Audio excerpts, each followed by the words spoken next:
Johnson Wax program with Fibber, McGee, and Molly.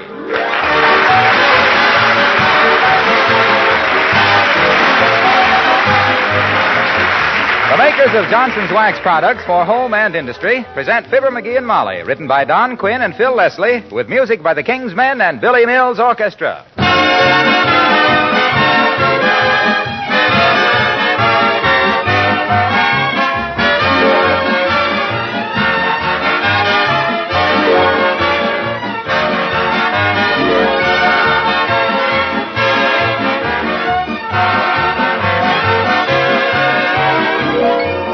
It's always been a temptation, the first of a new year, to make resolutions. Well, even if you can't keep them all, it's good for the soul to make a few. May I suggest one that would be good in many ways and very easy to keep?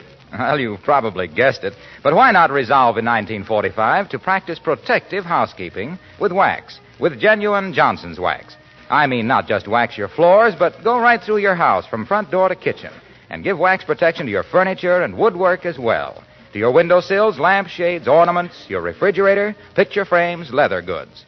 The coat of wax protects all these surfaces from wear, makes cleaning ever so much easier, and adds immeasurably to the beauty of your home. Raise your right hand. In 1945, I will practice protective housekeeping with wax. Thank you.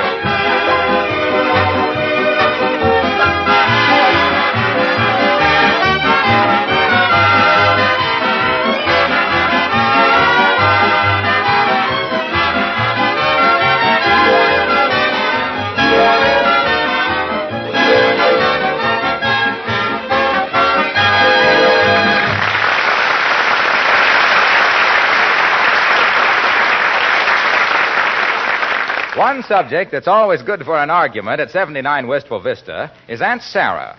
Mrs. McGee thinks she is a sweet, lovable old darling. And what Mr. McGee thinks of her shouldn't happen to a dog.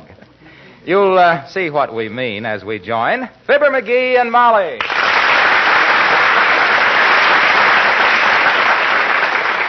But, McGee, darling, you don't know what Aunt Sarah said. You didn't even read her letter. I don't have to read her letters. I've read her character.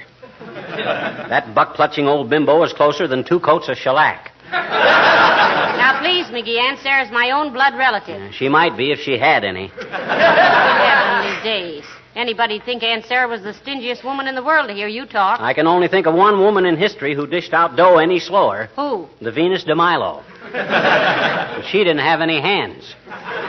Or pockets. Aunt Sarah's just careful, McGee. You just remember she got caught in the panic of 1893. That old prune was the panic of 1893. Got more folding money than Johnson has wax. And the only foundation she ever endowed was the one she's been wearing ever since. And that ain't an endowment. That's a trust. Well, now, if you're so set against the poor old dear, I don't suppose you want any part of what she's sending us. And you can play that on your ocarina in 6 flats, baby. I don't want any part of anything that'll... What's she sending us? Oh, you wouldn't be interested. And it's a shame, too. She took such a fancy to you when she came to see us that time. Oh, sure. I spent 9 days digging out that Civil War photo of hers out of the attic to put on the piano to show how we loved her. And what happened? What did? She took one look at it, sniffs, and says, "Oh, never had it tinted, did you?" Why, that nosy... What'd she say in her letter? Well, she said she was sending us a valuable present. Registered, insured mail. Mm-hmm. She said it belonged to her husband, and he had always been very proud of it. Her husband? If she's sending me another pair of those yellow button shoes of his, with the box toes... No. She wouldn't spend the dime to get something like that registered. Oh, now, McGee, just because Aunt Sarah happens to have a little money is no... A little money? Why, that old she-miser holds the first mortgage on Fort Knox. Why, she's got more Mazuma than... Who's that? I'll peek and see. Uh-oh. It's that mail woman. Don't call her a mail woman. Sounds like a circus freak. Say the woman who delivers the mail. It's too cumbersome. Why not just the baguette like we used to? Well, all right. Come in. Hi, sis. You got some mail for us? No, I'm just going around ringing doorbells for the fun of it. Don't ask silly questions, dear, if you don't want silly answers. Is this 79 Wistful Vista? No, we just put that number over the door to kid people, sis. This is really the Empire State Building. McGee. Well, she was asking silly questions herself, too. Just a formality, sir. Is this lady Mrs. Molly McGee? I am that. Have you any identification, madam? She's got a small scar on her elbow from getting it caught in the ringer, sis. We also had some x-rays of her teeth, but we used them for Christmas cards. You know, don't be down in the mouth. Have a Merry Christmas. I'd prefer a ration book or a driver's license or something similar. My goodness, I know the United States mail must go through, but must it go through all this? I have a very valuable consignment for you, madam. I'm responsible for delivering it to the proper person. Oh, my wife is proper, all right, sis. She'd rather eat a dry hamburger than spank the bottom of a ketchup bottle in public.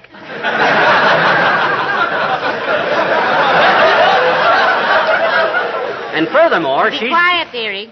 Dear miss, here's a bracelet with my name on it. Where's the package? Right here, madam. Heavenly days, McGee. It's from Aunt Sarah. That don't thrill me any, baby. Probably a handful of Dewey buttons. Well, we'll soon see. You don't mind if I open this, miss? Not at all, madam. I'll be glad to see that it was delivered in good condition. Open the box. Open it up. Ah, I thought so.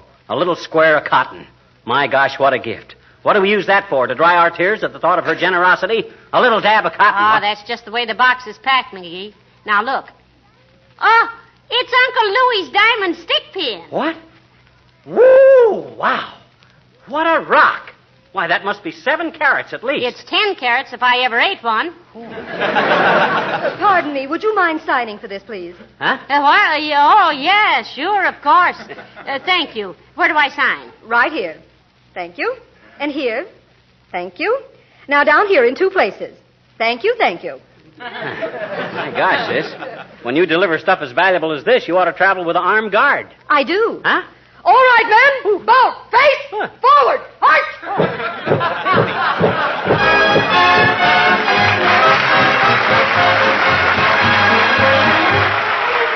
Billy Mills and the orchestra play the Carioca.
The biggest diamond I ever saw outside of the White Sox Park. Ah, good old Aunt Sarah. I knew the old girl had come through one of these days. My gosh, a 10-carat diamond. Say, haven't you changed your tune about Aunt Sarah? It's the same tune. I just fixed up the lyrics a little. Ah, great old gal, Aunt Sarah. I'm happy to admit I was wrong about her. To think of her sending me a diamond stick pin. It was addressed to me, dearie, if you'll remember. No, women don't wear stick pins. Well, this one is going to wear this one. If I have to wear a necktie on my house dress. Isn't it beautiful? Better than that, it's valuable. My gosh, diamonds must run about $1,000 a carat, and they get valuabler as they get bigger. So this ought to be worth about $15,000. I've always wanted a big diamond. One that was really vulgar. And you got one, Snooky. If you had this thing in a ring, you'd have to wear your arm in a sling. Ought to be carried over the shoulder in a pair of ice tongs. I never saw such a rock. Oh, hello, Alice. Look what Aunt Sarah just sent us. Yeah, a 10-carat diamond, Alice. Peek through your fingers at it. It ain't equipped with dimmers. Creepy. Jeepers, isn't that beautiful? Oh, who did you say sent it to you? My Aunt Sarah, Alice. Yeah, our favorite relative, Alice. Grand old girl. One of the best. Aunt Sarah. Isn't she the one that Mr. McGee is always saying that she's A human piggy bank with a built-in grunt? Yeah. She's the one. Well, my gosh, when a guy admits he was wrong, why And he always gave me the impression that she was... Going to sell her house and go live in her safe deposit box? Yes, he often said that. Okay. My gosh, can anybody take a joke? Gee whiz. I was always very fond of Aunt Sarah, in my quiet way. Well, it certainly is a gorgeous diamond, Mrs. McGee. I never knew oysters grew diamonds that big. Oysters grow pearls, Alice. Jeepers, pearls, too? Why, the versatile little things. No, Alice. Diamonds come from... They're grown, and the diamonds are a product of... They come from... Aunt Sarah. Yeah, people give them to you. Was there something you wanted, Alice? Yes, Mrs. McGee. I wondered if you had any extra V-mail stationery. I've got a stack of letters to write, and I haven't any V-mail paper left. I'm sorry, kid. Nary a sheet of it. But there's plenty of other kinds in the desk there. You're welcome to. Yes, you can take your choice of stationery from the Ambassador Hotel, the Santa Fe Railroad, the Chicago World's Fair, or the Kansas City Stockyard. No, thanks. V-mail gets where it's going so much faster. I don't like to use anything else. Why do they call it V-mail, anyway? Well, I think it's because you can write voluminously, and it gets to various villages all over the world with such wonderful velocity. It's very valid, Vera. I always get a bang out of sending letters V-mail myself. Always feel like I'm slipping a fast one over on the postal department. Why, McGee? Oh, I don't know. It costs you 8 cents to send a letter airmail across the country, but send a V-mail letter and they'll fly it anywhere in the world for 3 cents. You can lick a stamp and stick out your tongue at the government at the same time. Don't you like the government, Mr. McGee? Why, he loves it, Alice. He loved his 4th grade teacher, too. But that didn't keep him from putting flypaper inside of her overshoes.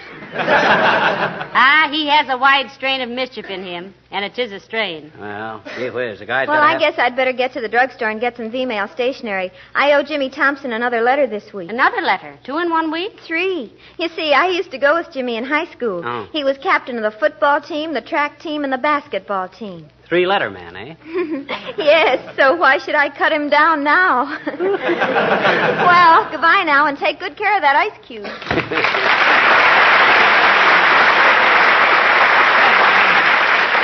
Oh, dear, Ice Cube is right, McGee. I'm a little afraid to have this diamond around the house. Me too. Anybody found out we had a $15,000... Hey, Molly, get my gun. Quick, call the police. Run and hide. No, stay here with me. Hurry up. What on earth is the matter with you, McGee? You're as white as Christmas in Spitsbergen. I just saw somebody peeking in the window.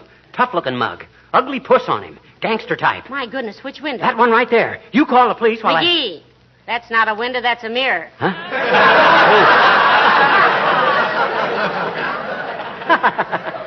Well, just goes to show what could happen.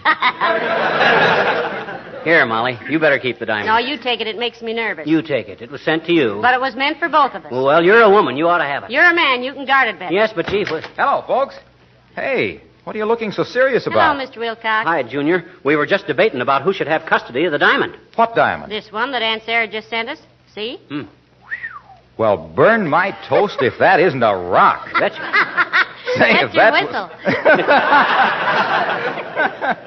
Say, if that was crushed, you could pave a driveway with it. Sir, a stone like that is like a restaurant pie, Junior.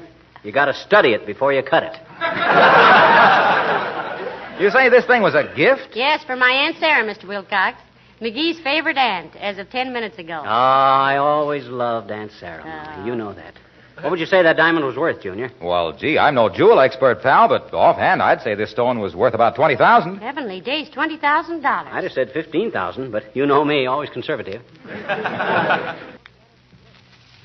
Look at it glitter. Yep. Well, I haven't seen anything gleam like that since I gave my last demonstration of how Johnson's self-polishing glow coat makes faded and worn linoleum glisten like new again. Waxy, is there any subject that anybody could discuss that you couldn't whittle a sales angle out of it? I don't know. Let me think. No. What if this had been a ruby, Mr. Wilcox? Well, that would have been a coincidence, Molly. It was my sister Ruby I was demonstrating the glow coat to. Just showing her how simple it is to pour a little glow coat on the scuffed and tired old linoleum, Spread it around with a long-handled applier and let it dry to a shiny, protective finish in 20 minutes or less. How it saves hours of tedious scrubbing. Just a minute, Waxy. What if we showed you an emerald? Oh, gee, that reminds me. The Emerald Avenue bowling alleys. We had a date to go bowling this afternoon, Fibber, remember? Oh, my gosh, I'd forgot all about it, Junior. I'll get my hat and be right with you. Don't wait up for me, Molly, McGee, because... no, please. Now, don't leave me in the house alone with a $20,000 diamond. I'd be frightened to death. Oh, but, Molly, I can't take it with me. You don't wear 10-carat diamonds to go bowling. Well, I see where you're both going to be worn out if you keep this up. You don't dare go out, and you don't dare stay home with it around. Well, what'll we do? Have it insured and stop worrying. Well, I never thought of that. Waxy, you're very bright. Huh. If you think I'm bright, you ought to see a newly polished... No, yes. Sure, we know. Do you mind if McGee doesn't go bowling with you tonight, Mr. Wilcox? I'm sorry, Junior, but you see how it is. Oh, that's okay, pal. We can go some other time. You get that stick pin insured. Hey, go see my cousin, Big Barney Wilcox, in the security building. He'll appraise it for you. Does he handle jewelry insurance, Mr. Wilcox? Oh, he specializes in insuring jewelry and opera singers' voices. Odd combination. Oh, I don't know. An opera singer thinks as much of her precious stones as a jeweler. Tell Big Barney I sent you. Precious tones, heavenly days. Yeah. Ever notice, Molly, whatever you want done, he's always got a cousin or an uncle that can handle it? Yes, it's pretty handy, too, relatively speaking. Yeah. Well, I'll run upstairs and put on my face, McGee. We better leave right away. Hey, we better tell Beulah we're going out. Oh, Beulah! Oh, Beulah! Somebody whooping for Beulah?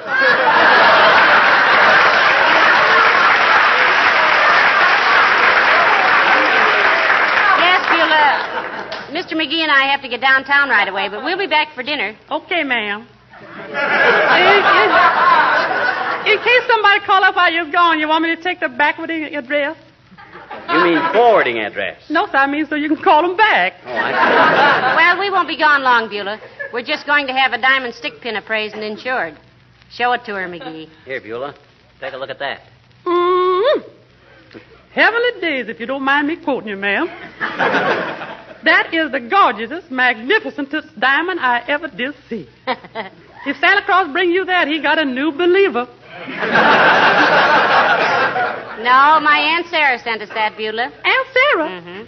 Excuse me, ma'am, but ain't she the one Mr. McGee always saying she's as tight as a string on a tennis racket? I'm just kidding about that, Beulah. Aunt Sarah is really a wonderful person. Sweet, generous, really lovable.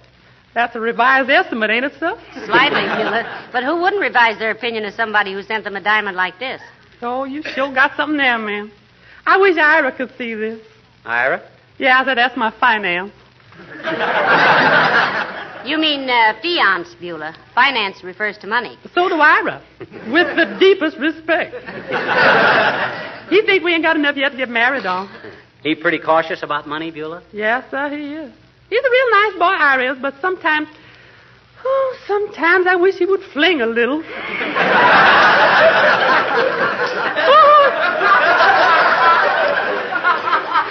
much a little old diamond like this worth, folks? Oh, 20,000 at a guess, Beulah. 20,000? How much is that in money, sir? That's more than we ever saw, Beulah. That's why we've got to have it appraised and insured. Yeah, it's a funny feeling, too. Here we've been on the rocks for 20 years, and now we got the rocks on us. You got the rocks on you, you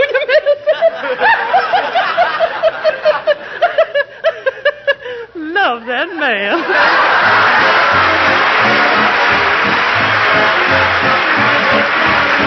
The King's Men sing Don't Fence Me In. Wildcat Kelly, looking mighty pale, was standing by the sheriff's side. When that sheriff said, I'm sending you to jail, Wildcat raised his head and cried. Oh, give me land, lots of land under starry skies above. Don't fence me in. Let me ride through the wide open country that I love. Oh, no, no, no, don't fence me in. Let me be by myself in the evening breeze. Listen to the murmur of the cottonwood trees.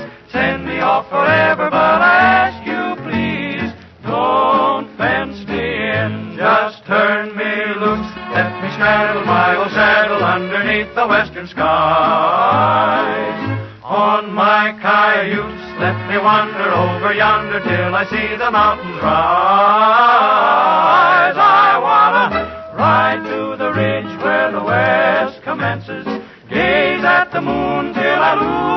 senses. Can't look at hobbles and I can't stand fences, so don't fence me in. Just give me land, lots of land under starry skies above. Never, never, never fence me in. Oh, never, never. Let me ride through the wide open country that I love. Never, never, never fence me in. I want to go loose. Let me straddle my own saddle underneath the western sky. Put me on the top of my cayuse. Let me wander over yonder till I see the mountains rise. I want to ride to the ridge where the west commences. Gaze up at the moon until I lose all my senses.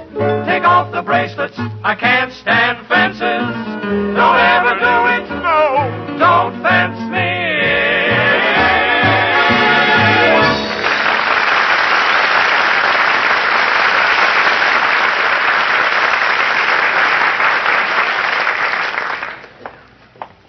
Goodness, McGee, I never saw so many insurance offices in my life.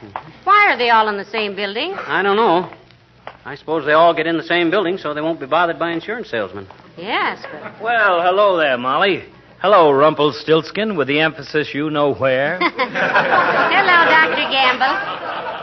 Hi, Doc, you old tummy pumper. What are you doing in an insurance building? Making a deal with them before you knock off a couple of patients? Why, McGee, what a horrible thought. The idea of his even thinking is horrible enough, Molly. As a matter of fact, Lemonhead, I was paying the premium on my own insurance. Do you find anything sinister in that? Yes, because you must have cheated to get any insurance in the first place.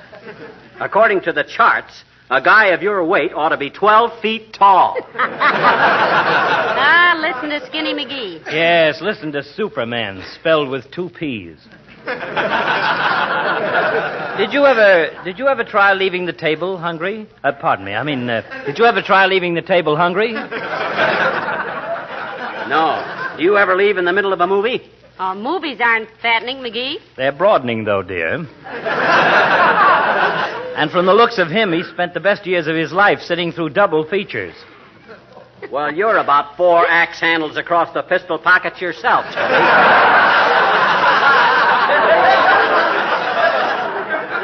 I don't mean Boy Scout hatchets. You ought to stand back and take a good... Hey, look what Aunt Sarah sent us, Doc. We're going to get it appraised and insured. Well, it's a very pretty stick pin. What do you mean, a pretty stick pin? That's the doggonedest biggest diamond you ever laid your big fat eyes on. Yes.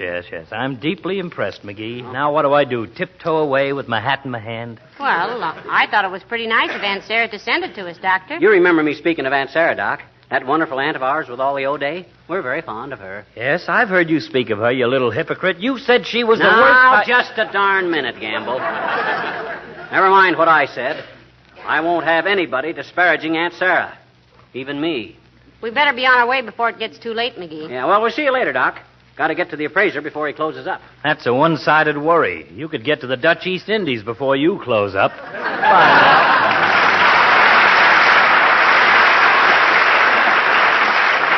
Well, he wasn't much impressed by the diamond, was he, McGee? No, but if it had been a gallstone that size, he'd have fell right on his face. Hey, here's where we're going. Big Barney Wilcox. Jewels appraised. Come on. Yes? And what can I do for you? We want to see Mr. Big Barney Wilcox. Mr. Harlow Wilcox sent us. Cousin of yours, I believe, Big. Oh, yes. I haven't seen little Harlow in years. What's he doing now? Oh, still plugging away. Still playing. Fine. And what could I do for you? We want to get this diamond appraised for insurance, Big. I see. Right a large stone there. Just step in here, please. Okay.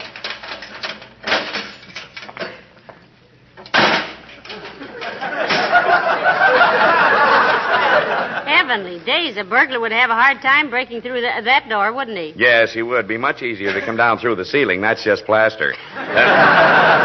Now then, you want this stick pin appraised? That's the idea, Big. Just estimate it to the nearest $5,000. That's near enough. Mm-hmm. Now, wait till I screw this glass in my eye. Mm-hmm. Now then, this won't take but a moment. Mm-hmm. This diamond was sent to us by a wealthy aunt. Mm-hmm. Hated to leave it around the house without it being insured. Mm-hmm. And we didn't like to carry it around either. Mm-hmm. Not that we couldn't get another one if we wanted it big. Mm-hmm. This aunt of ours has got all the dough in the world except a few bucks that are being spent on the war effort. Wonderful old girl, heart of gold. Mm-hmm. Are there any flaws in the diamond, Mr. Big Barney? Mm-hmm. There aren't, eh? Mm-hmm. My goodness, this suspense is killing me. How much would you say it was worth? Well, at a rough estimate, madam, I'd say there was about 40 cents worth of gold in the pin. Mm-hmm. And the diamond is strictly from the bottom of a beer bottle. What? It's an imitation? You mean it ain't a real diamond? Mm-hmm. Ah, that's Aunt Sarah for you. That penny-pinching, miserly old droop. She's got a tighter clutch than a 10-ton truck. What have I always said about her? She's the worst nickel-nibbling, pipe-pocketed old...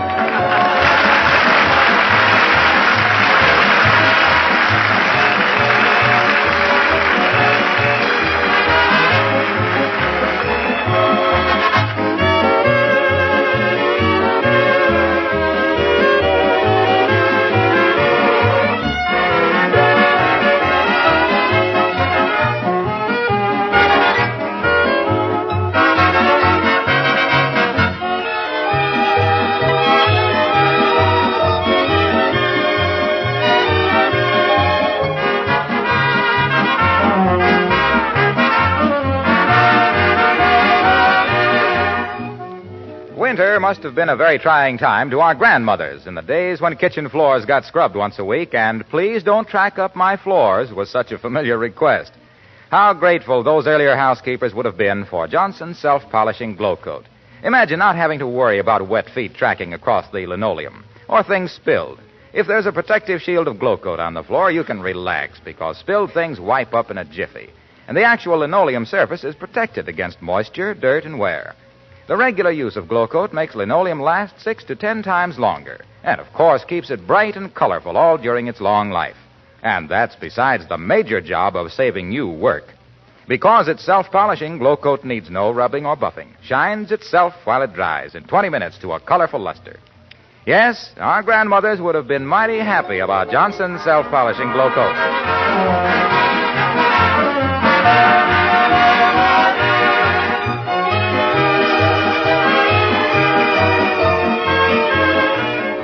Ladies and gentlemen, there are millions of servicemen overseas who are awfully hungry for news.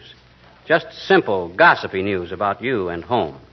Send them letters by V-mail, a lot of them, and often. V-mail flies overseas. V-mail doesn't clog up the vital supply lines. But most important of all, V-mail means faster and more frequent mail to our men and women overseas. And keep your letters cheerful. Yes, a guy with his feet in the mud, dodging high explosive, and gnawing on emergency rations shouldn't be bothered with sisters' measles, late laundry, and family feuds. Write cheerfully, write often. Write V-mail, right? Right. Good night. Good night, all.